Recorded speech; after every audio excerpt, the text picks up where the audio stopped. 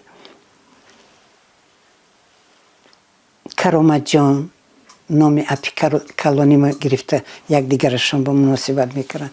کرامت جان همین شما چخیل خوراک میپزید، همین لیله هاتون با اصل مالیده میپزید میخوراکه بسیار با مزه میپختند.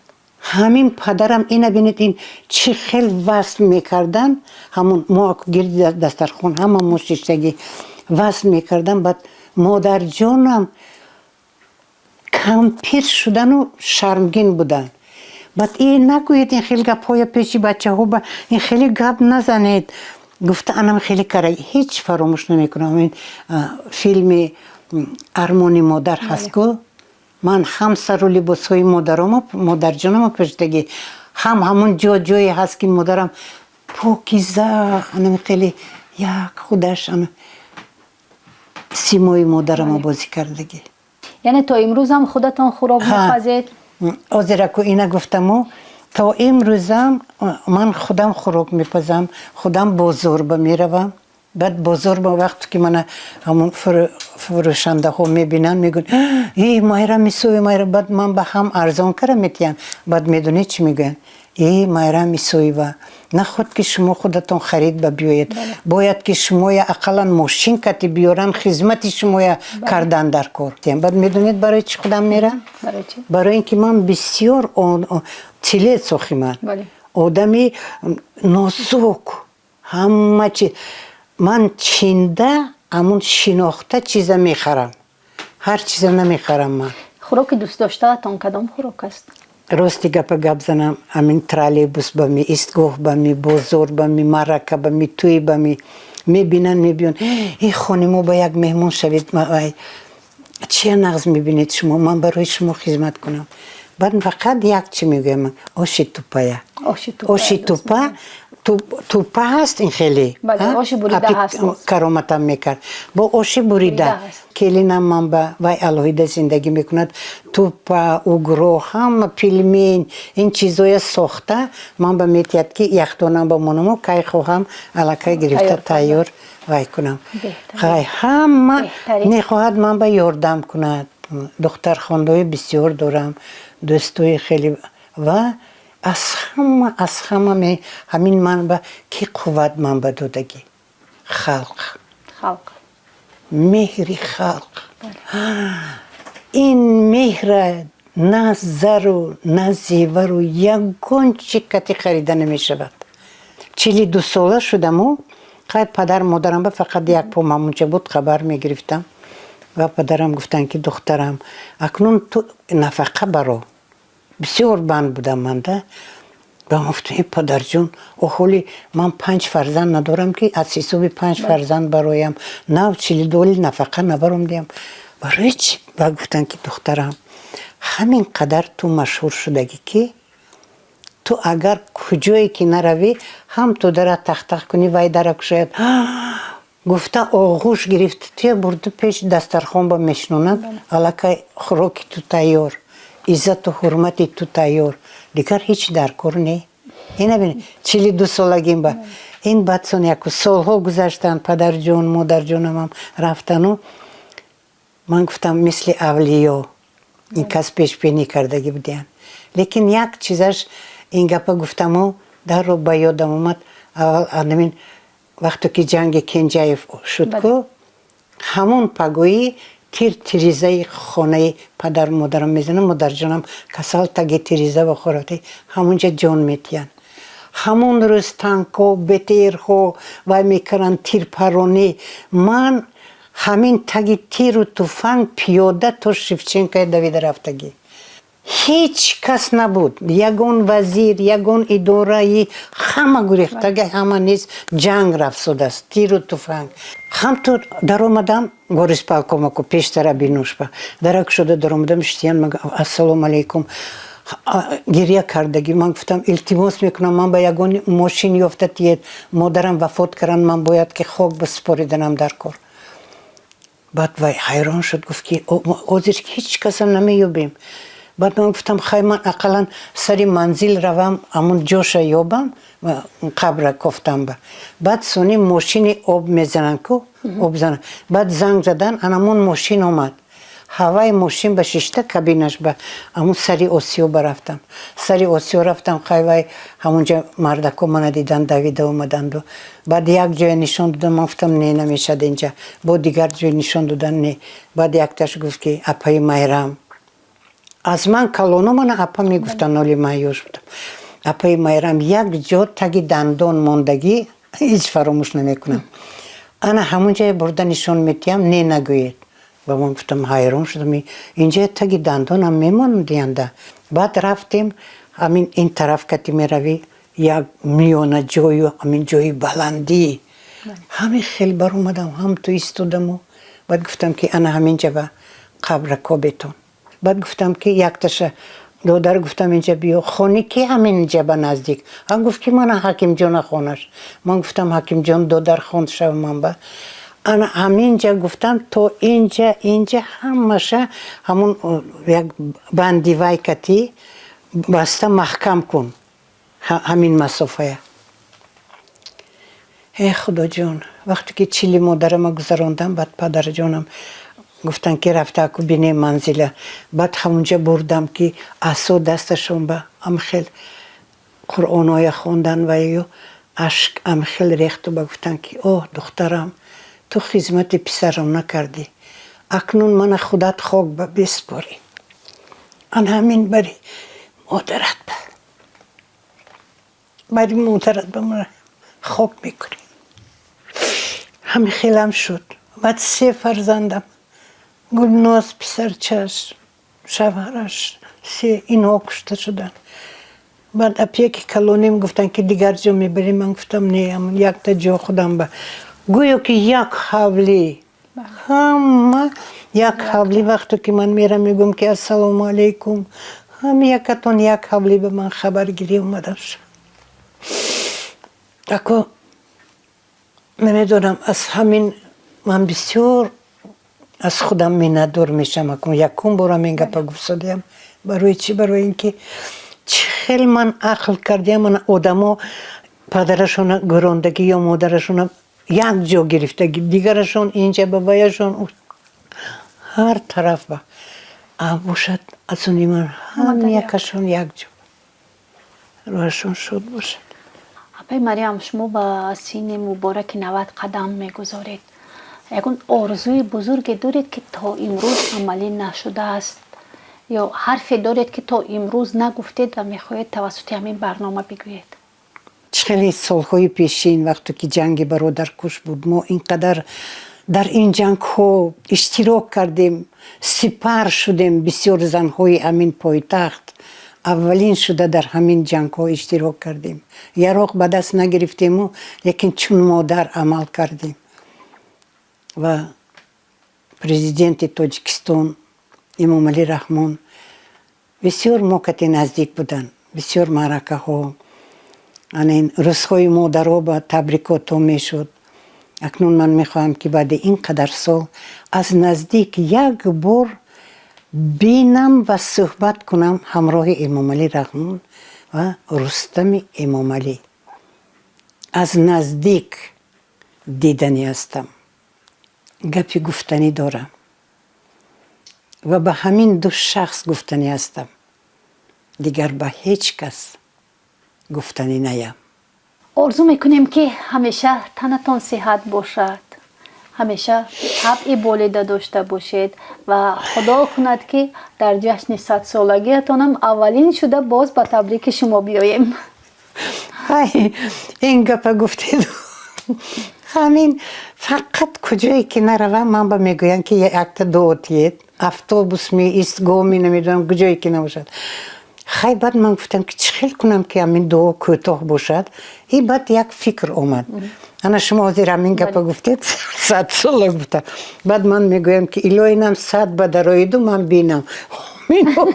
الله اکبر گفته دیدید من خنده ما اومد. بهترین دعا. اینه بینید حاضر اشکم خودش اومد. صحنه این چی است؟ تئاتر این چی است؟ این زندگی است. این دو نقابی که هست اونجا به هم خرسندی و هم غم. دنیا همین خیلی است. وقتی که به دنیا میبینی همه خرسند میشود. وقتی که این دنیای یک نفس که ترک میکنی همه گریان میشود. این شعر که گفته شدگی، لیکن من هم تو عادی گفتم به قدر یک دیگر رسیم.